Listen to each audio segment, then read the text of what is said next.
Na pinili niya dito sa mga kwento ng pag-ibig, buhay at pag-asa sa nangungunang Barangay Love Stories. Dear Papa Dudut, likas sa ating mga Pilipino ang maging mapagmahal sa ating pamilya. Lahat ay kakayanin natin para lamang sa kanila. Handa tayong magsakripisyo para lamang maibigay ang kanilang pangangailangan.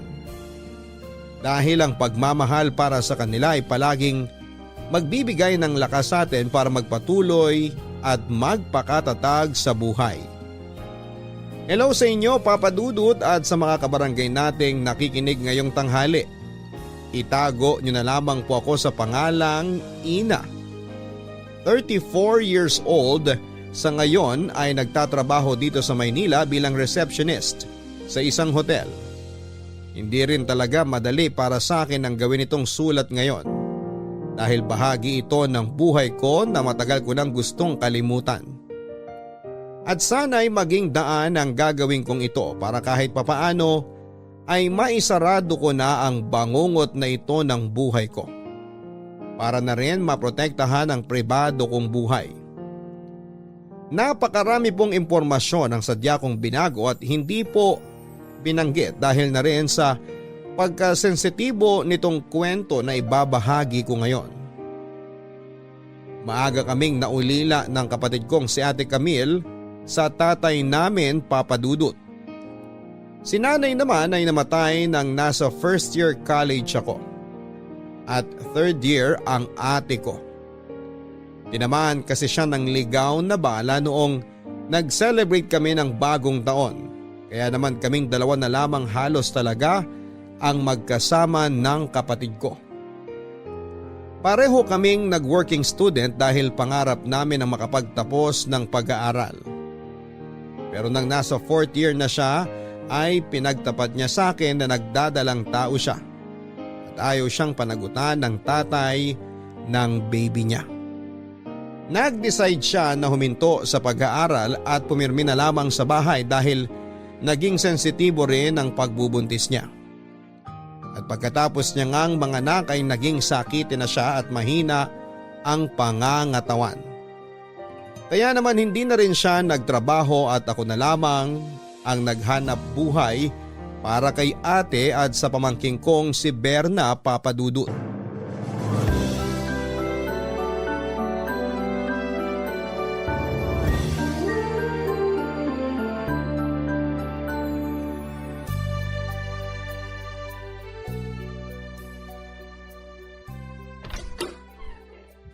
Grabe, ang bigat naman talaga nitong mga pinamili ko. Buti na lang at hindi masyadong mainit sa palengke kanina. Ay! Ina, tulungan na kita dyan sa binubuhat ng mga pinamili. Sakto kasi kakatulog lang ni Baby Berna kaya hindi ko kailangan na asikasuhin ngayon. Wag na ate, kaya ko na to. Hayaan mo lang tulungan kita, hindi naman kaagad ako magkakasakit sa pagbubuhat lang ng mga yan. Sige na nga. Ito yung isang plastic na mga isda at karne. O akin na yan. Halika na dun sa kusina. Ilalagay ko na muna dito sa lababo mga isda at karne na binili mo. Mamaya ko na lang huhugasan kasi pinapatuyo ko pa yung mga paglalagyan ko nito na niligpit ko kanina. Sige ate, ilalabas ko na rin itong mga gulay mula sa plastic. Parang ang dami mo naman yatang pinamili, Ina. Pang isang linggo na rin kasi natin to, te. Alam mo naman na mas nakakatipid tayo kapag maramihan na ako bumili sa palengke. Kasi yung patingi-tingi lang dyan sa tindahan. Alam mo, napansin ko rin yan. Ang laki rin kasi ng tubo kapag dyan tayo sa malapit na tindahan bumili ng mga nakaplastik nilang gulay. Kaya nga bumili na ako ng iba't ibang klase ng gulay na pwede mong gawing pakbet, chapsuy, adobong sitaw at kung ano-ano pang luto. Ikaw na lang bahala maghiwalay ng mga medyo hilaw pa para hindi kaagad mabulok ang mga to. Ako naman ang palaging nagluluto kaya ako nang gagawa nun. Ay, ate! Ito nga pala yung pambayad sa tubig at kuryente natin. Baka makalimutan ko na namang iabot sa'yo kagaya nung nakaraang buwan. Nawala rin kasi talaga sa isip ko kaya muntik na tayong maputulan ng linya ng tubig. Ito naman, yung para sa gatas at diaper ni Baby Berna.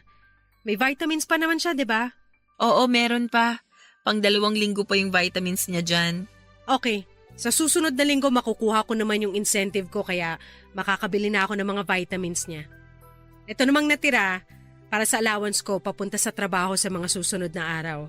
Kakasya ba yung pera na natira sa'yo? Para kasing ang liit na lang ng halaga na yan, Ina. Oo, kasya naman to. Gagawan ko ng paraan para umabot sa susunod na linggo. Ay, pasensya ka na ha. Bakit ka naman humihingi ng pasensya? Eh kasi wala ako masyadong maitulong sa'yo pagdating sa mga gastusin kay baby, pati na rin sa mga gastusin dito sa bahay. Ano ka ba? Huwag mong isipin yun. Nahihiya lang kasi ako sa'yo. Kasi ikaw na halos ang sumalo ng mabibigat na responsibilidad dito. Eh ano naman? Ginusto ko naman to kasi nga sa ating dalawa, ako yung mas malakas. Pero hindi bibigat ang responsibilidad mo kung hindi ako nagkaroon ng anak na walang tatay. Ate, kahit kailan hindi ko inisip kung gaano kabigat ang responsibilidad na nasa mga balikat ko ngayon.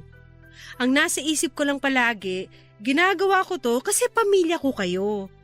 Tsaka alam ko naman na ito rin ang gagawin mo kung sakaling magkabaliktad tayo ng sitwasyon, di ba? Siyempre naman. Kita mo na? Kaya huwag ka na makonsensya o malungkot dyan. Masaya nga ako na nagkaroon ako ng pamangkin kasi siya talaga yung araw-araw na nakakaalis ng pagod ko sa trabaho.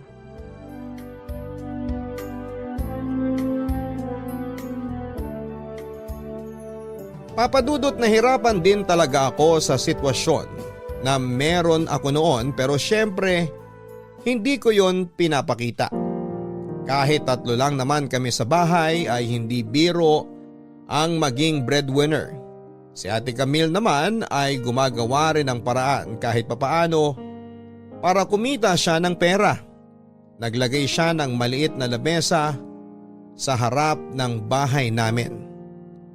Kung saan ay nagtitinda siya ng mga tsinelas, basahan at kung ano-ano pang maliit na gamit.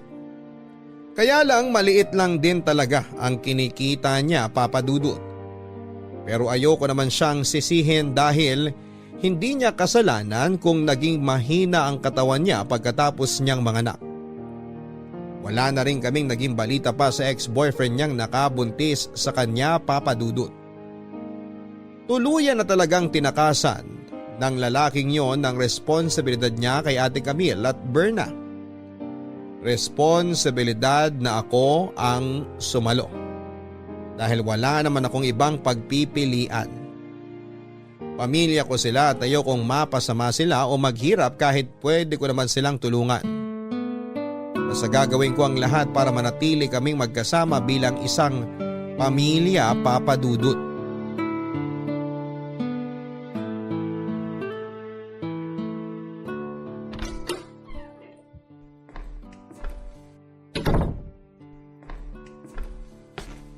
Hi ate! Oh, ang aga mo naman yatang nakauwi ngayon.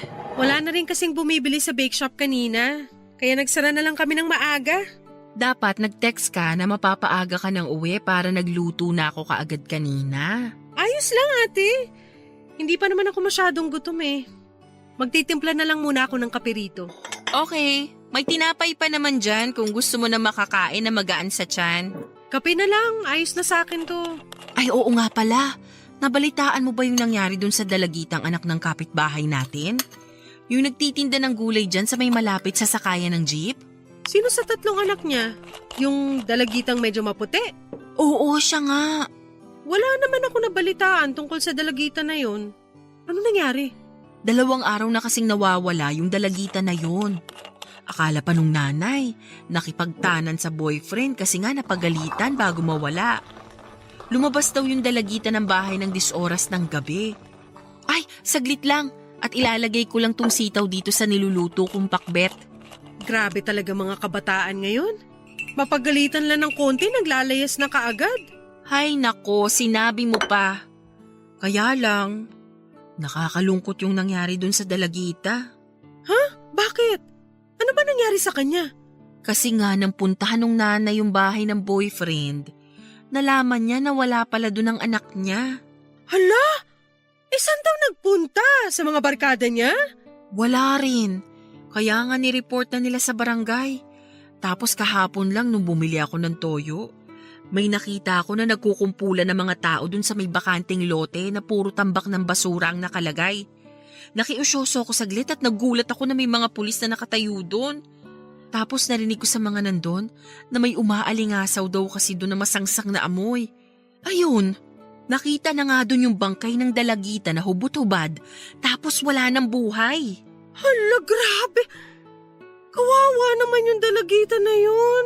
Ay naku, sinabi mo pa.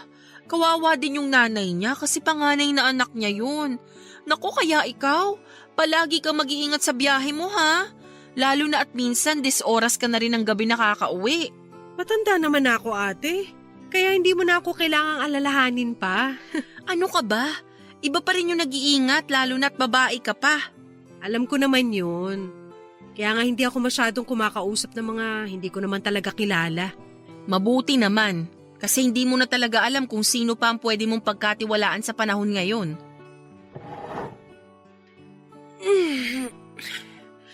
Silipin ko lang muna si baby sa kwarto mo nang marelax naman ako. Na-stress ako sa kwento mo, ate. O sige, maluluto na rin naman itong pinakbet.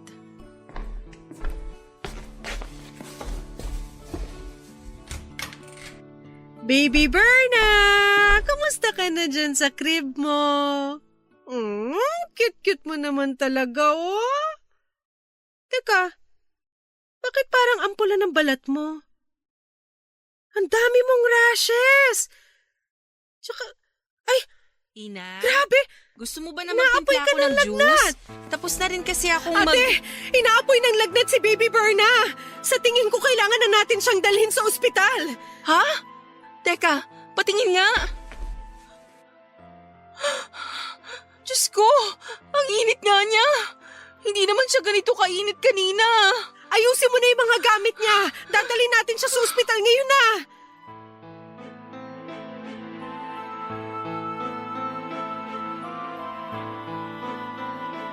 Papadudot yon ang unang pagkakataon na nagkasakit ang pamangking kong si Berna.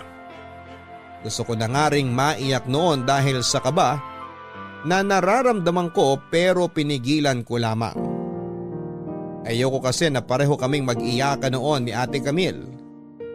Mabilis naman niyang naayos sa mga gamit ni Berna at agad na kaming sumakay ng tricycle. Nang makarating kami ng ospital ay agad namang kaming inasikaso ng doktor. Walang tigil sa pag-iyak si Ate Camille samantalang ako ay sobrang pigil ang mga luha ko. Hanggang sa sinabi ng doktor na may dengue raw ang pamangking ko at kailangan ng ilang araw na gamutan. At dahil kakabayad lang namin ang bills noon ay halos walang natira sa pera namin. Sinabi ko sa doktor na gawin ang lahat ng makakaya nila basta maging maayos lamang ang kalagayan ng pamangking ko. Nagpaalam din ako kay Ate Camille na aalis muna para manghiram ng pera sa mga dati kong kaklase na nakatira lamang sa malapit. At sa awa ng Diyos ay hindi naman ako binigo ng kaibigan ko. Bumalik ako noon sa ospital na may sapat na akong pera para sa gamutan ng mahal kong pamangkin na si Berna Papadudut. Papadudot naging maayos naman ang kalagayan ng pamangking kong si Berna. At pagkalipas lamang ng ilang araw ay nakauwi na rin kami. Labis-labis ang pasasalamat namin sa Diyos. Nang tuluyan na siyang gumaling at ang sabi pa ng doktor ay mahirap daw talaga para sa isang baby na kagaya ni Berna ang dapuan ng dengue. At kadalasan nga ay hindi na nakakaligtas pa. Kaya naman nag-general cleaning talaga kami sa bahay. Tapos ay kinausap din namin ang mga kapitbahay para pakisuyuan na linisin ang kanilang mga bakuran. Maayos naman po ang naging pag-uusap namin lalo na nang malaman nilang nagkaroon nga ng dengue ang pamangking ko. Papadudot sa totoo lang ay parang ang ako na ang tumayong nanay ng pamangkin kong si Berna. Ako na nga halos ang sumagot ng lahat ng pangangailangan niya mula sa vitamins, diaper, mga gamit pang baby at kung ano-ano pa. Hanggang sa unti-unti na nga siyang lumaki at ako na rin na nagpaaral sa kanya at gumagawa ng paraan para sa iba pa niyang mga gastusin. Kumbaga inaasa na talaga sa akin ni Ate Camille ang lahat. Ayos na rin yon kesa mahirapan siya pati na ang pamangking ko. Kahit madalas na nga ako ang nahihirapan sa paghahanap ng trabaho kapag nag-e-end of contract ako sa isang kumpanya. Ginagawa ko pa rin ang lahat para maibigay sa kanila ang mga pangangailangan nila. Ganon ang naging routine ng buhay ko sa loob ng mahigit na 8 taon, Papa Dudut.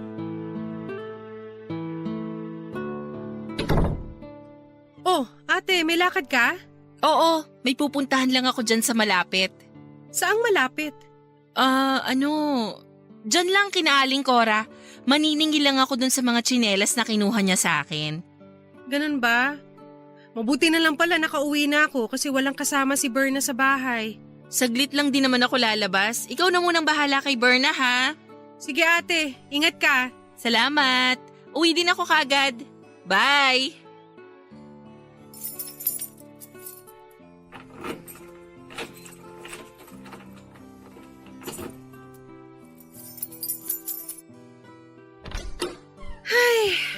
Nakakapagod naman talaga yung biyahe pa uwi. Kahit hindi masyadong traffic ngayon, nakakapagod pa rin. Makaupo nga muna dito sa sofa. Hello po, Tita Ina. Hello din, Berna. Ano yung hawak mo at dahan-dahan ka kung maglakad? Tasa po ng kape para sa inyo. Baka po kasi matapon, kaya maingat po ako sa paglalakad ko. Naku! Akin na nga yun at baka mapasok ka pa. Eto po, oh. Ako po nagtimpla ng kape na yan, tita. Talaga? Sige nga, tikman ko nga. Hipang ko muna kasi mainit pa nga.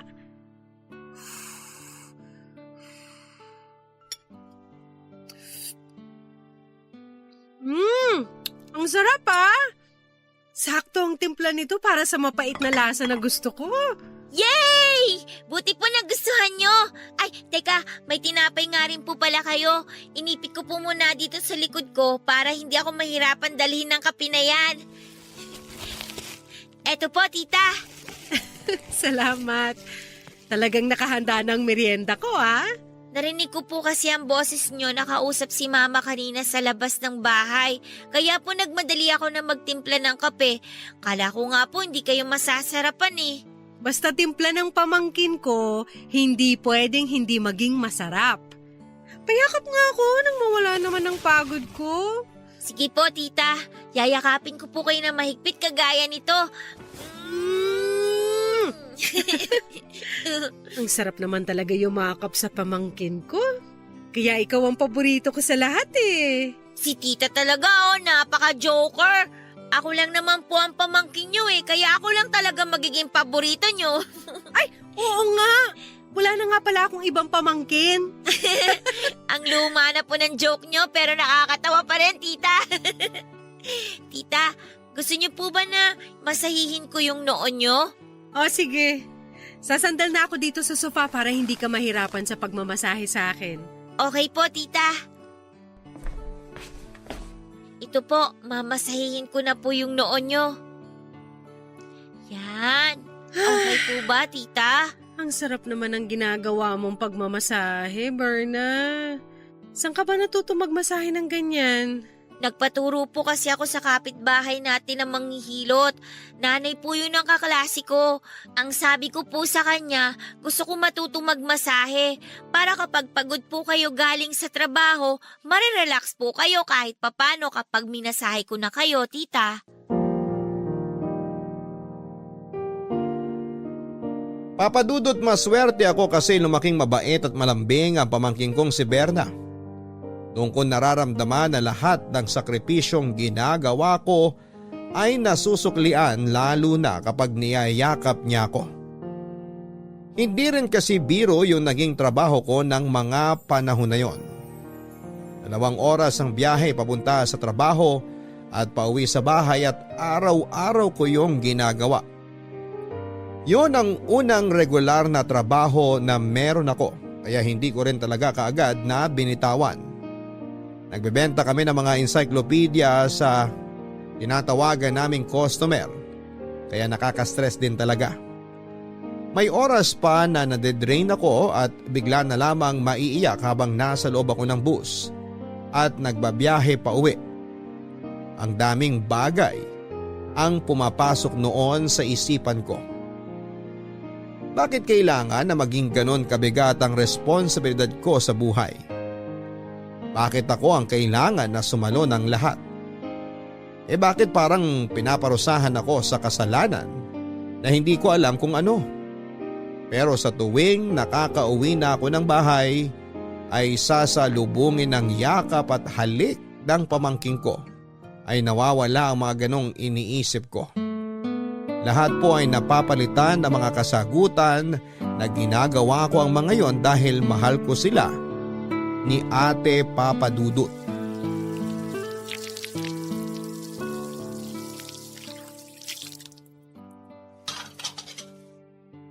Nasaan na kaya si Ate Camille?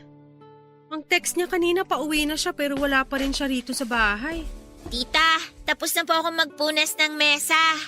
Very good, Berna! Gusto mo ba mag-watch ng TV sa sala? Doon na lang po ako sa kwarto kasi gagawin ko pa po yung ibang assignment ko eh.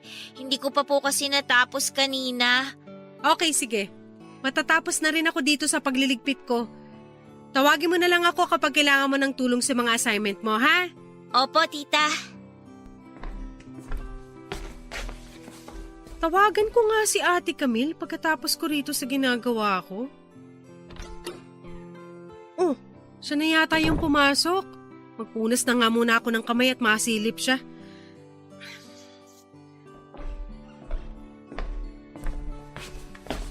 Saan ka ba galing, ate?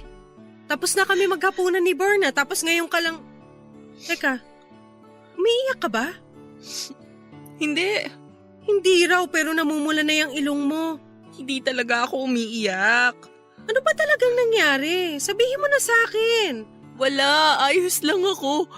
Ate, alam ko na hindi ka kinaaling Cora ng galing kanina. Saan ka ba talaga nagpunta?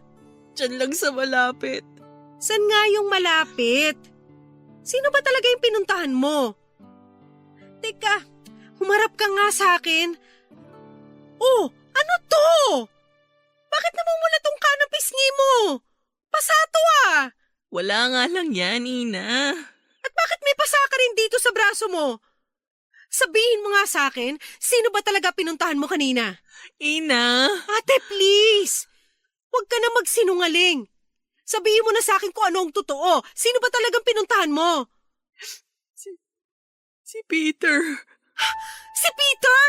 Yung walang hiya mong ex-boyfriend na hindi pinanagutan ng pinagbubuntis mo noon? Oo, siya nga.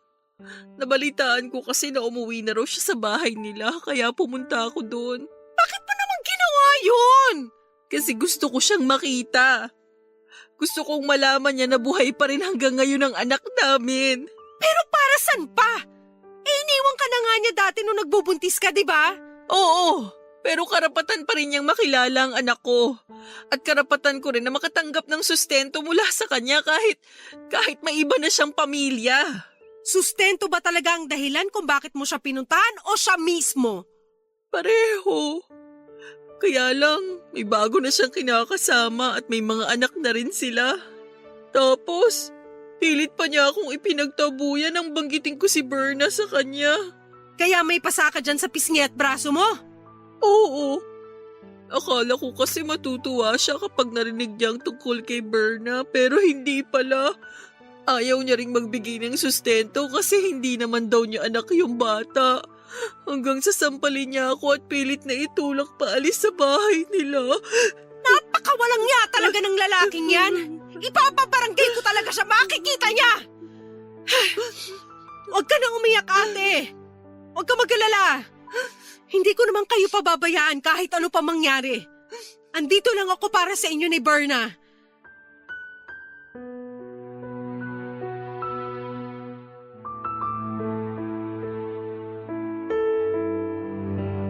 Papadudot, wala akong ideya na bumalik na pala sa lugar namin ang lalaking nakabuntis kay Ate Camille. Kaya hindi ko rin alam na may plano si ate na puntahan siya. Pero nang makita ko ang mga pasa sa katawan niya, pakiramdam ko ay tumaas sa ulo ko ang dugo ko dahil sa galit na nararamdaman ko. Tinakasan na nga ni Peter ang responsibilidad niya kay ate. Tapos ay sasaktan pa niya ang kapatid ko. Kaya naman kahit ayaw ni Ate Camille, ako na ang gumagawa ng paraan para maipabarangay ang lalaki na yon. Nagkaharap-harap kami sa barangay at para hindi na lumaki pa ang gulo na yon, sinabi ni Peter na magbibigay na siya ng buwan ng sustento sa pamangking kong si Berna. Ayun nga lang ay hindi ganon kalakihan kasi wala naman siyang regular na trabaho. Tapos may 2 na rin siyang anak sa bago niyang kinakasama. At dahil sa pag-uusap namin na yon, nakilala na rin siya ni Berna bilang papa nito. Hindi ko naman siyempre inalis ang karapatan na yon ni Peter dahil alam ko na darating ang araw na magtatanong si Berna tungkol sa kanya. At pagkatapos nga ng kasunduan namin na pagbibigay ng sustento ni Peter ay muling naging tahimik ang buhay namin, Papadudot. Papadudot, ramdam ko ng panahon na yon na nasasaktan si Ate Camille dahil nga may bago ng pamilya si Peter. Inamin niya sa akin na may bahagi sa kanya ang umaasa pa noon na magkakabalikan silang dalawa. Pero ako na ang nagsabi na hindi niya kailangan ng isang irresponsableng lalaki sa buhay niya.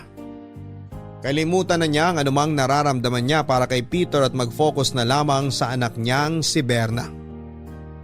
Papadudot, sa paglipas ng mga araw kahit papaano ay bumalik na rin ang sigla ni Ate Camille. Sineryoso niya ang naging payo ko sa kanya na gawing sentro ng buhay namin si Berna. Maswerte kami kasi nga ay may isang masayahin at malambing na Berna kaming kasama. Siya rin kasi talaga ang araw-araw na nagpapagaan ng loob ko. Kaya rin hindi ko na nagawa pang mag-entertain ng manliligaw dahil lang nasa isip ko noon. Dagdag isipin at responsibilidad lamang ang mga lalaki. Sapat na si Berna para maging dahilan ng pag-ikot ng mundo ko. Nang dahil sa kanya ay para na akong nagkaroon ng sarili ko talagang anak, Papadudot.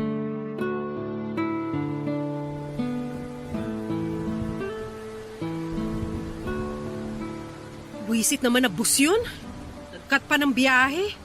Kung kailan naman malapit na ako sa San Antonio, tsaka pa nagdesisyon na hanggang dito na lang sila. Hey! Anong oras na ba? Alauna na pala ng madaling araw. Naku, eto. Tumatawag na nga si Ate Camille. Hello, ate. Hello, Ina. Nasaan ka na? Nandito pa ako sa isang barangay bago yung San Antonio, ate. Nakasilong ako dito sa may waiting shed na nasa labas ng isang convenience store. Bakit nandyan ka pa? Akala ko ba didiretso ng San Antonio yung bus na sinakyan mo kanina? Yun nga rin ang akala ko, kaya nakipagsiksika na ako kanina. Makasakay lang sa buwisit na bus na yun. Ano bang nangyari? Ba't bumaba ka dyan? Hindi ako bumaba. Pinababa ako ng konduktor kanina. 3 na lang kasi kaming pasahero, tinamad na yatang dumiretso ng San Antonio yung driver, kaya ang sabi, hanggang dito na lang ang biyahe nila. Nakakainis naman yung bus na yan, ha? Sobra!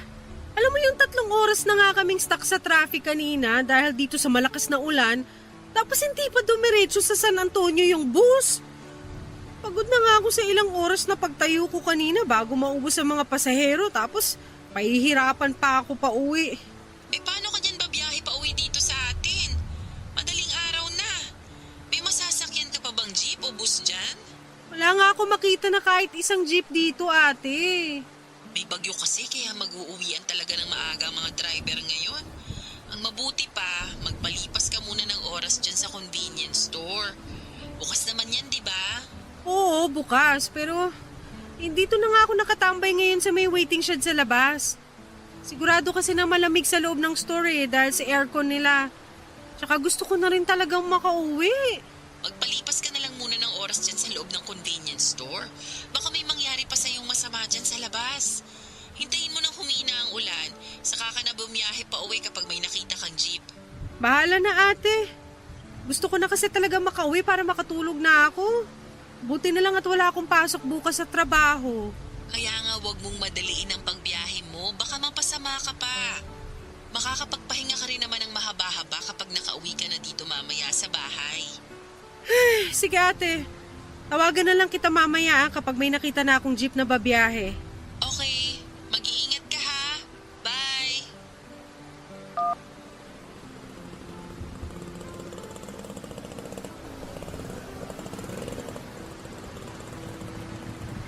Miss, pauwi ka na ba? Sakay ka na dito sa tricycle ko. Naku, hindi na po Manong. Salamat po. Malakas ang ulan.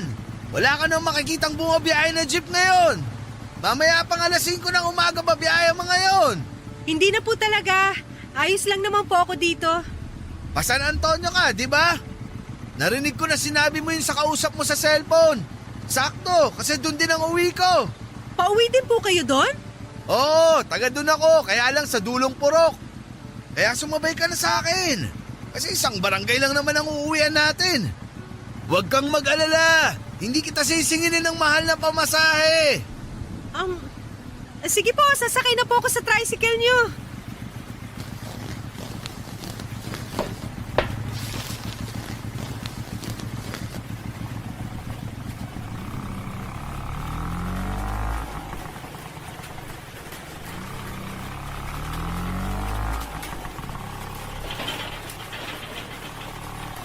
Manong! Bakit parang madilim na po itong dinadaanan ng tricycle? Manong, nasa na po ba tayo? Bakit hindi po kayo nagsasalita? Teka! Bakit po tayo pumapasok sa sementeryo? Manong, ihito nyo na po itong tricycle! Ibalik nyo na lang po ako doon sa convenience store!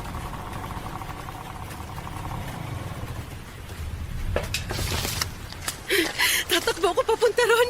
Hihingi ako ng tulong. Ayoko mamatay dito. Ay, tulong! Tulungan niyo ako! Parang awa niyo na! Tulong! Saan ka pupunta, ha? Aray! Manong, bitiwan niyo po buhok ko! Maawa po kayo sa akin! Ikaw ang maawa sa akin. Dahil kanina pa sumasakit ang puson ko ng dahil sa'yo. Saka tumahimik ka na dyan. Kasi wala rin namang makakarinig sa'yo na kahit sino sa lugar na to. Kung hindi ang mga patay lang na nasa ilalim na ng mga hukay nila. Parang awa niyo na po. Huwag niyo po akong papatayin. Nakikita mo tong malaking kutsilyo na hawak ko? Kung ayaw mo maging gripo yung leeg mo, gagawin mo lahat ng sasabihin ko sa'yo. Halika! Sumunod ka sa akin! Pumasok na tayo ng sementeryo! Halika na!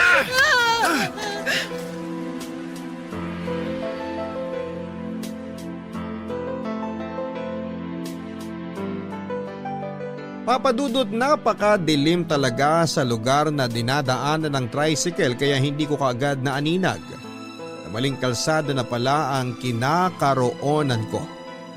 Kung hindi pa dahil sa ilaw ng poste na nasa may gate ng sementeryo, ay hindi ko maaaninag na sementeryo na yon. Kaya naman nakaramdam na talaga ako ng matinding takot at kaba. At nang huminto nga ang tricycle na yon ay kaagad akong nagsusumigaw para humingi ng tulong. Pero nang makita ko ang malaking kutsilyo na hawak ni Manong ay kaagad akong napatahimik. Tama naman kasi ang sinasabi niya na walang malapit na kabahayan sa sementeryong yon. Kaya kahit na anong sigaw ko ay walang sino man ang makakarinig sa akin at walang sino man ang pwedeng tumulong sa akin. Papadudot ng mga oras na yon ay bigla na lamang pumasok sa isipan ko ang itsura ko na nasa pinakasulok ng sementeryo. Nakatali ang mga kamay, duguan at wala ng buhay. Nakita ko rin noon sa isipan ko ang kapatid at pamangking ko na umiiyak habang nakatingin sa duguan kong katawan. At yon ang ayokong mangyari. Ayoko pang mamatay at ayoko silang maiwan na nahihirapan. Kaya naman sinunod ko lahat ng sinabi ng lalaki. Pumasok kami sa isang bukas na musileo na nasa loob ng sementeryo.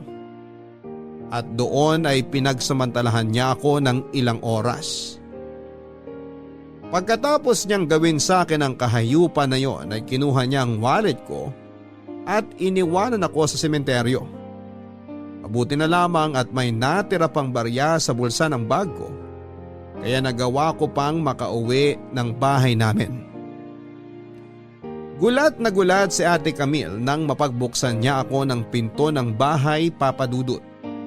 Sinabi ko sa kanya ang lahat ng nangyari at gusto niya na dumiretso na kami sa presinto, pero sinabi ko na ayoko.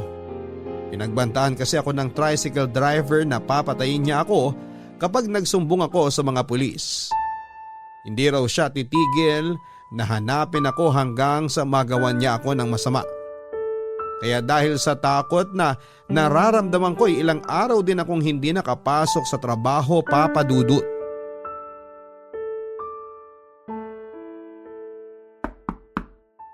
Ina, ako to. Pwede ba akong pumasok sa kwarto mo? Oo, ate. Pasok ka.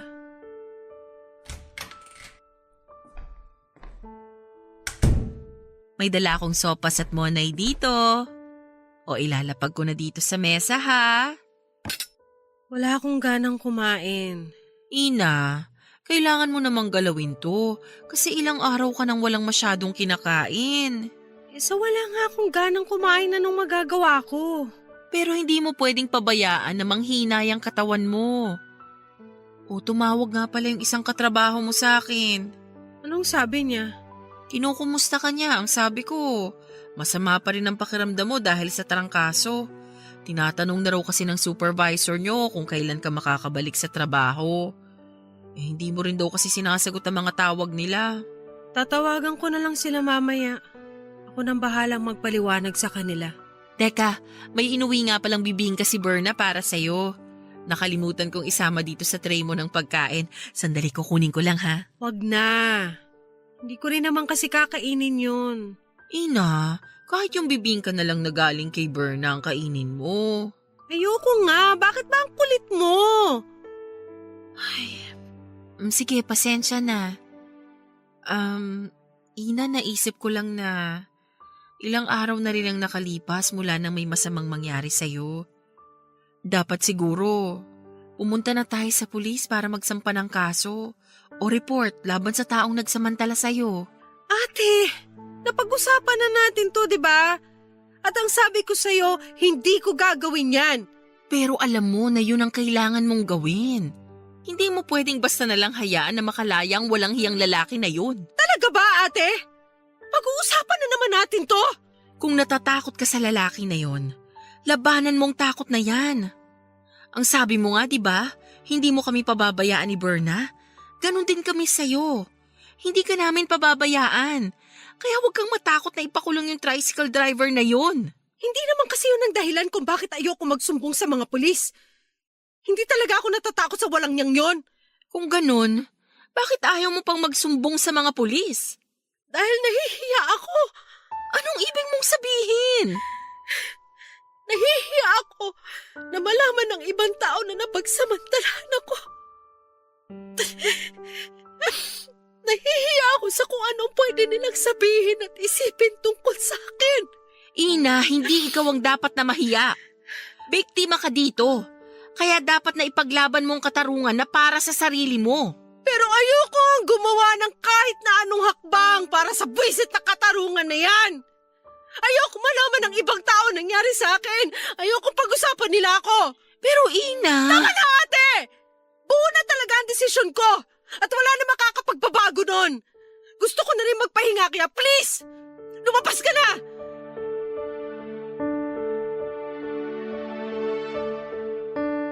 Papa Dudut, hindi naman talaga ang pagbabanta sa akin ng tricycle driver ang dahilan kung bakit ayoko magsumbong sa mga pulis. Oo, takot ako sa mga sinabi niyang pananakot pero kaya ko namang talagang labanan ang takot na yon. Kaya lang ay ayoko pa rin na magsumbong sa mga pulis dahil ayokong malaman ng ibang tao ang masamang nangyari sa gabi ng araw na yon. Ayokong malaman ng iba na napagsamantalahan ako dahil natatakot ako na baka mag-iba ang tingin nila sa akin. Nahihiya ako sa mga nangyari sa sarili ko. Pakiramdam ko kasi ay may kasalanan din ako kung bakit ako napahamak at napagsamantalahan. Hindi ako handa sa masasakit na salitang pwede kong marinig mula sa ibang tao. Ayokong malubog ako sa kahihiyan at mapag-usapan sa lugar namin. Dahil naging biktima ako ng pangahalay ng isang masamang tao. Kaya naman nag-decide ako na kimkimin na lamang ang lahat ng nangyari, Papa Dudut. Papa Dudut, hindi naging madali para sa akin ang pag-usad ng mga araw mula nang mapagsamantalahan ako. Gabi-gabi akong binabangungot at para bang bumabalik ako sa oras na sumakay ng tricycle na yon at dinala sa sementeryo. Magigising na lamang ako na umiiyak kung minsan pa ay sumisigaw. Pati tuloy sina Ate Camille na nasa kabilang kwarto ay nagugulat dahil sa pagsigaw ko sa madaling araw. Bigla na lamang silang papasok sa kwarto at pakakalmahin ako. Hindi lang ako sa pagtulog nahirapan kung hindi pati na rin sa realidad. Pinilit ko na kasi ang sarili ko na bumalik sa trabaho dahil alam ko na ako rin ang mahihirapan sa huli kapag wala akong sinweldo dahil sa mga absent ko. Sa paglipas nga ng mga araw ay napansin ko sa sarili ko na naging malaki ang takot ko sa mga lalaki. Ayoko nang may nakakatabi ako sa loob ng bus o jeep na lalaki.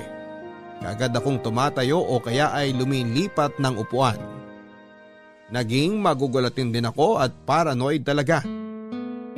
Kahit kailan din ay hindi na ako sumubok pa na sumakay ng tricycle dahil pakiramdam ko ay lahat ng driver ay gagawan ako ng masama, Papa Dudut.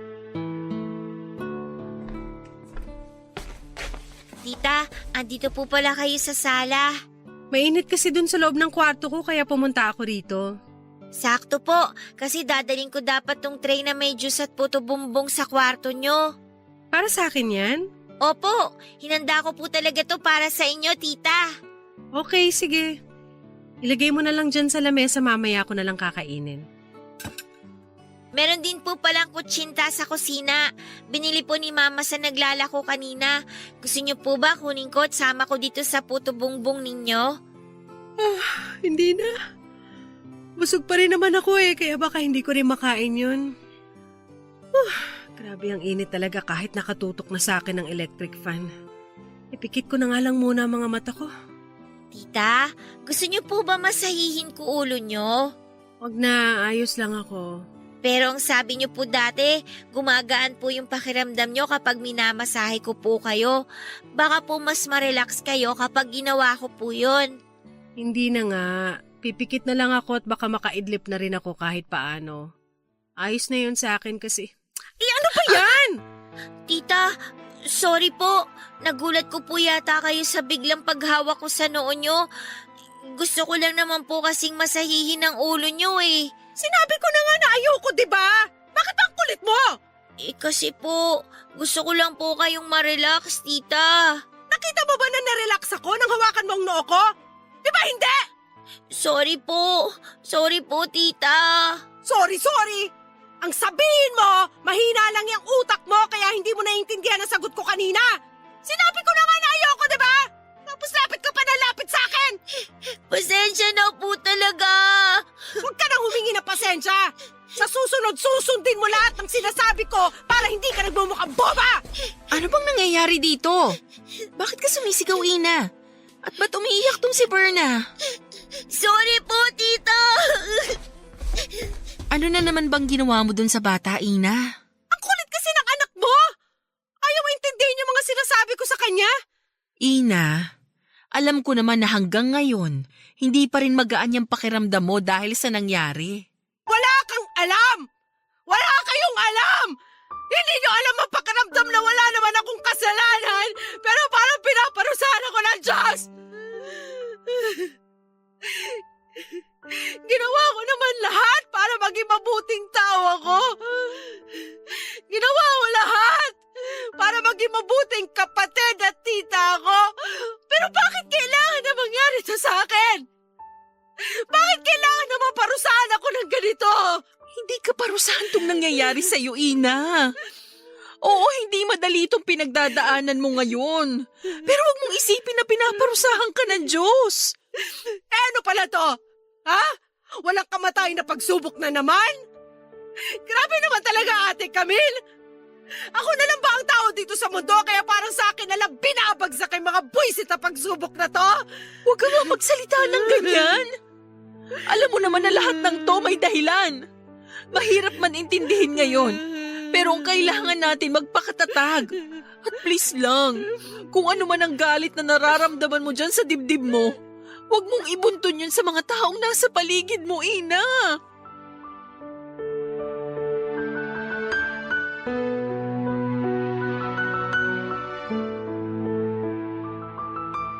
Papa Dudut, ramdam ko na malaki ang nagbago sa sarili ko mula nang maranasan ko ang masamang pangyayaring yon sa buhay ko. Naging mainitin ang ulo ko lalo na kapag nasa bahay lamang ako. Gusto ko na palagi lamang akong mag-isa at ayoko nang maingay sa paligid ko. Ni ayokong makita ang pamangking kong si Berna. Sinabi sa akin ni Ate Camille na dapat ay iniiwasan ko ang sigawan ng bata pero hindi ko mapigilan. Bigla na lamang kasi akong naiirita sa kanya lalo na kapag naglalambing siya sa akin. Alam ko naman na walang kasalanan ng mga taong nakapaligid sa akin pero hindi ko mapigilan ang sarili ko na magalit. Uminit ang ulo at sumigaw. Pero hindi nagtagal ay unti-unting nabawasan ang bigat na nararamdaman ko kahit papaano. Nagpasalamat din ako dahil hindi nagbunga ang ginawang pagsasamantala sa akin ng tricycle driver. Sinunod ko ang payo ni Ate Camille na huwag kong masyadong isipin ang mga nangyari kahit mahirap. Iwasan ko ang mga bagay na nagpapainit ng ulo ko at isipin ko ang pwedeng magpagaan ng loob ko. Walang iba kung hindi ang pamangking kong si Berna. Sa kabila ng mga pagsusungit ko sa kanya ay hindi nagdamdam sa akin ang bata. Naging malambing pa rin siya at isa sa malaking dahilan kung bakit kahit papaano ay bumalik na ako sa dating ako, Papa Dudut. Hello, Ina? Nasaan ka? Naglalakad na pa uwi. Malapit ka na ba dito sa bahay? Oo, bakit mo natanong? Kasama mo ba si Berna? Ha? Hindi. Paano naman mangyayari yan na kasama ko siya ngayon galing ako sa trabaho? Naisip ko lang kasi baka pinuntahan mo siya sa school niya. Kagaya ng ginawa mo dati. Hindi pa rin kasi siya nakakauwi hanggang ngayon eh. Hala, anong oras na wala pa rin siya dyan sa bahay? Pero hindi ko talaga siya pinuntahan sa school kasi may overtime din kami sa trabaho. Ah, ganun ba? Okay. Hihintayin ko na lang siyang makauwi dito. Sige, malapit na rin ako. Tanaw ko na yung bahay natin. Baba ko na tong tawag, ha? Bye.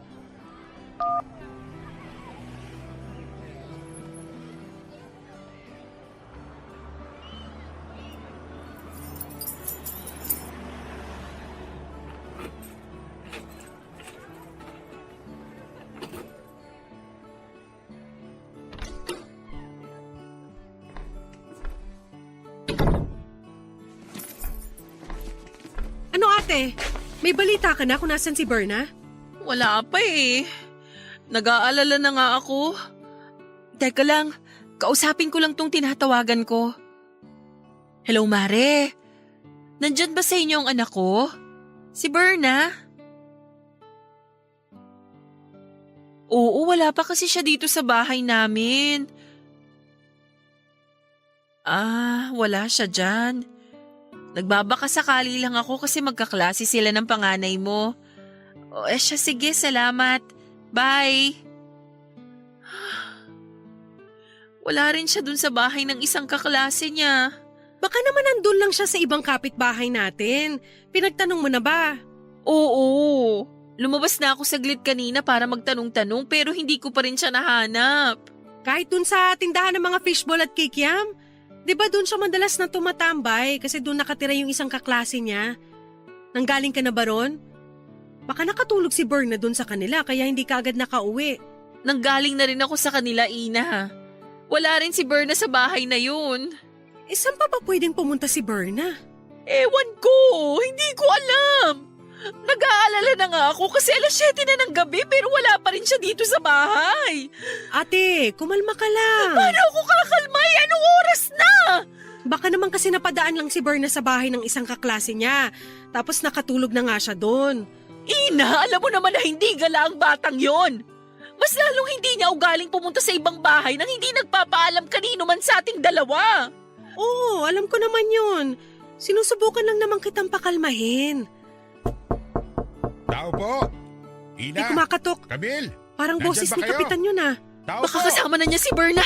Halika na, Ina! Kapitan, bakit nagpunta kayo dito? Akala ko pa naman kasama niyo na yung anak kong si Berna. Hinahanap niyo ba si Berna? Opo, kasi hindi pa siya nakakauwi dito sa bahay. Nag-aalala na nga po kami ni Ate Camille. Baka naman po pwede niyo kaming tulungan na hanapin siya. Ang totoo, siya ang dahilan kung bakit ako pumunta dito sa bahay niyo. Bakit? Nasa barangay hall po ba ang anak ko? Pupuntahan ko na po siya ngayon doon. Tara na po. Wala sa barangay hall ang anak mo, Camille. Wala sa barangay hall? Nasaan po? Akala ko po ba si Berna ang dahilan kung bakit kayo pumunta dito? Saan niyo po ba siya nakita? Pupuntahan ko na siya ngayon din. Ina, kung pwede, pakialalayan mo muna ang kapatid mo. Bakit po, Kapitan? Baka kasi mabigla siya sa sasabihin ko. Camille, tatagan mo ang loob mo ha. Ang totoo kasi, may nakitang batang babae na wala ng buhay doon sa may abandonadong bahay sa kabilang purok. May nakapagsabi na anak mo raw yun. At nang makita ko nga ang bata, napatunayan ko na... Tama na, Kapitan! Hindi totoo yung sinasabi ninyo. Nagkamali lang kayo. Hindi si Berna yung batang nakita niyo doon. Ate, kumalma ka lang! Ang mabuti pa, sumama muna kayo sa amin para makumpirma niyo na nagkakamali nga ako. Pero kasi Camille, sigurado ako na si Berna talaga ang batang yun. Hindi! Hindi pwedeng mangyari yun! Buhay ang anak ko! Ibang bata ang nakita niyo! Hindi si Berna yun! Hindi yun ang anak ko dahil buhay siya! Buhay ang anak ko!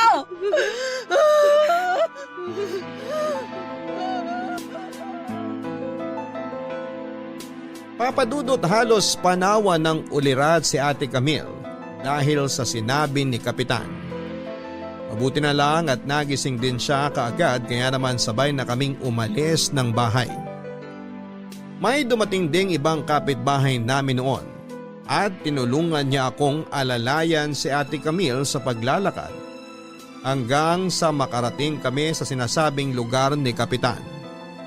At doon nga ay nakumpirma namin ang isang napakasamang balita, Papa Dudut. Ang batang tinutukoy ni Kapitan na nakita sa mga abandonadong bahay ay walang iba kung hindi ang pinakamamahal kong pamangkin na si Berna. Doon na tuluyang nawala ng malay ang kapatid kong si Ate Berna at halos pati ako ay muntik na ring mahimatay dahil sa mga nakita ko, Papa Dudut. Kalunos-lunos ang itsura ng 9 na taong gulang kong pamangkin. Duguan ang kanyang mukha, may butas sa kanyang ulo na tila pinukpok ng matigas na bagay. Suot niya pa ang blusa niya pero wala na siyang pang-ibaba. At nakatali ang kanyang mga kamay at paa. Para siyang hayop na pinahirapan ng taong gumawa sa kanya ng masama. Napaluhod na lamang din ako noon sa matinding sakit na nararamdaman ko. na para bang naririnig ko noon ang pag-iyak ni Berna habang pinagsasamantalahan siya. Parang nakikita ko siyang naghihirap sa isipan ko at ang paghingi niya ng tulong ng paulit-ulit hanggang sa tuluyan na siyang mawalan ng hininga. Papadudot kaagad ding nahuli ang taong naging dahilan ng pagkamatay ng pamangking ko.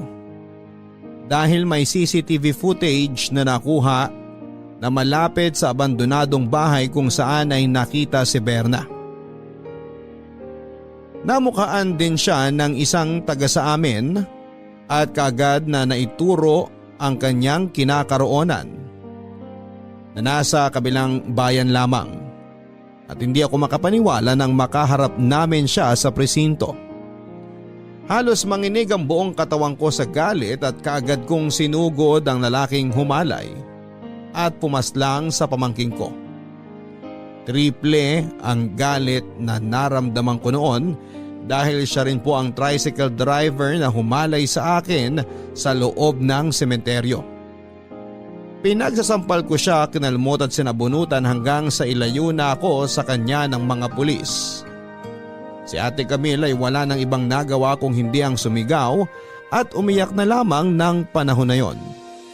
Hindi ko nagawang sabihin sa kanya na may atraso din sa akin ang tricycle driver na yon.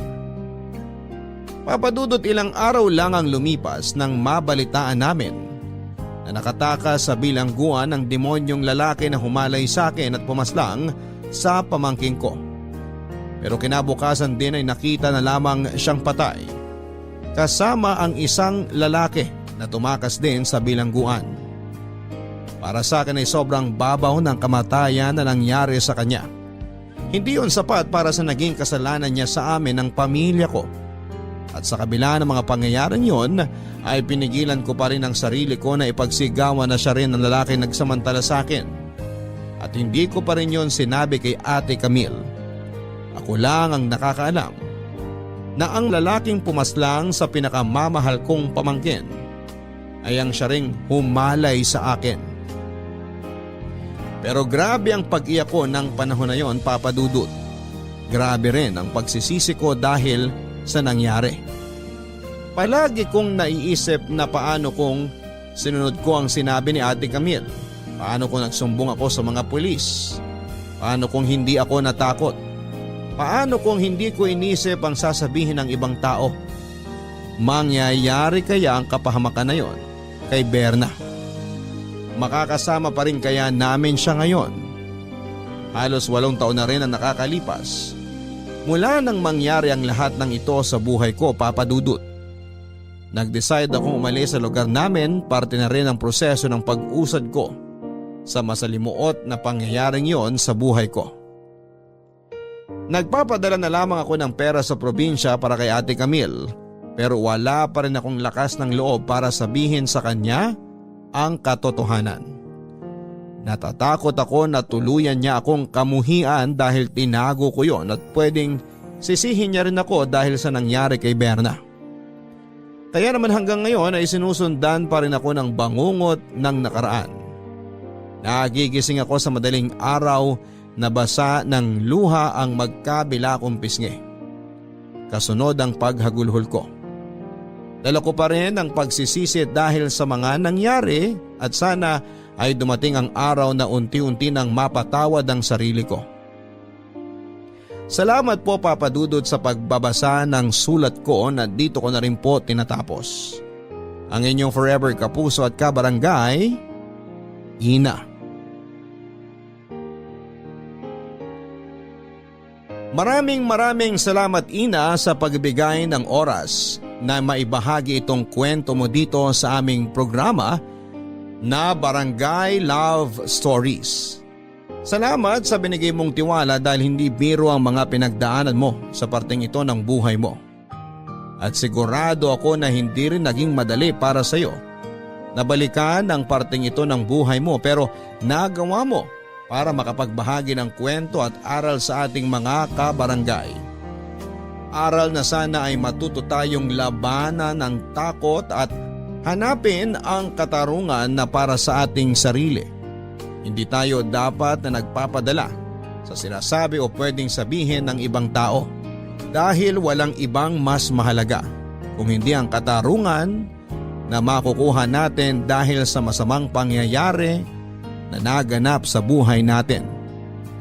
Alam ko na hanggang sa mga oras na ito ay napakabigat pa rin nang nararamdaman mo at patuloy mong sinisisi ang sarili mo dahil sa pagkawala ng pamangkin mong si Berna. Lalo na at hindi alam ng kapatid mong si Camille na iisa lang ang lalaking nagsamantala sa iyo at ang lalaking gumawa ng masama sa pamangkin mo. Siguro'y makakatulong ng tuluyan sa pag-usad mo kung magagawa mong sabihin ang totoo sa kapatid mo. Pero ihanda mo rin ang sarili mo sa kung ano ang pwede mong marinig mula sa kanya. Dalangin ko rin